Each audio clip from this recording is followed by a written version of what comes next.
నమస్తే friends, weekend కదా మంచి వీడియోతో మీ ముందుకు వచ్చాను. వీడియో కంప్లీట్గా చూడండి. ఎట్లా అనిపించిందో మీ ఒపీనియన్ని కమెంట్ సెక్షన్లో ఖచ్చితంగా షేర్ చేయండి. వీకెండ్ అనగానే ఫన్, పబ్, ఫ్రెండ్స్, డ్రింక్ ఇదే కదండి బాయ్స్కి గుర్తొచ్చేది. కానీ మీరు చేసే ఫన్ వెనకాల ఇంట్లో ఒక మదర్ వైఫ్ ఎంత సఫర్ అవుతుందో ఈ వీడియోలో తెలుసుకుందాము.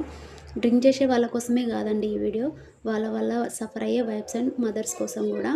తాగడం వరకు ఓకే అండి, తాగితే మాత్రం మాటలు మారిపోతాయి, కోపం పెరిగిపోతుంది, మనీ చాలా లాస్ అవుతారు, ఇంట్లో వాళ్ళ మీద రెస్పెక్ట్ కూడా పోతుంది. మీరు తాగేసి ఇంటికి రాగానే వారు చాలా క్వశ్చన్సే అడగాలనుకుంటారండి.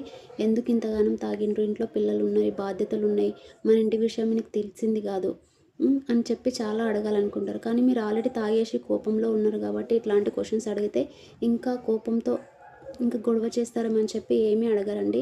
ఇంకా పిల్లలు ఉన్నారు, వాళ్ళ మీదల గొడవలు ఎందుకు, చుట్టుపక్కన ఏమనుకుంటారో అని చెప్పి చాలా బాధపడుతూ లోపలే సఫర్ అవుతారు. కొన్నిసార్లు ఏడుస్తారు కూడా మీకు చెప్పకుండా.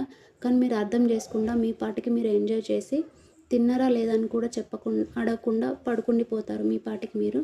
కానీ ఆడలు మాత్రం నైట్ అంతా కొన్నిసార్లు ఏడుస్తూ సఫర్ అవుతూ ఉంటారు. ఈ వీడియో చూసే ప్రతి ఒక్క హస్బెండ్కి, బాయ్స్కి నేను ఒక్కటే చెప్తున్నా అండి, మీరు చేసే ఎంజాయ్మెంట్ కోసం ఫ్యామిలీస్ని బలి చేయొద్దు. మీ ఇంట్లో వైఫ్ అండ్ మదర్ సైలెంట్గా ఉన్నారంటే వాళ్ళు స్ట్రాంగ్ అని మీరు ఎప్పుడు అనుకోవద్దండి. మీ వల్ల వాళ్ళు చాలా సఫర్ అవుతూ ఉంటారు. ఒకసారి వాళ్ళని అడిగి తెలుసుకోండి ఎలా ఉంది సిచ్యువేషన్ ఇంట్లో అని చెప్పి.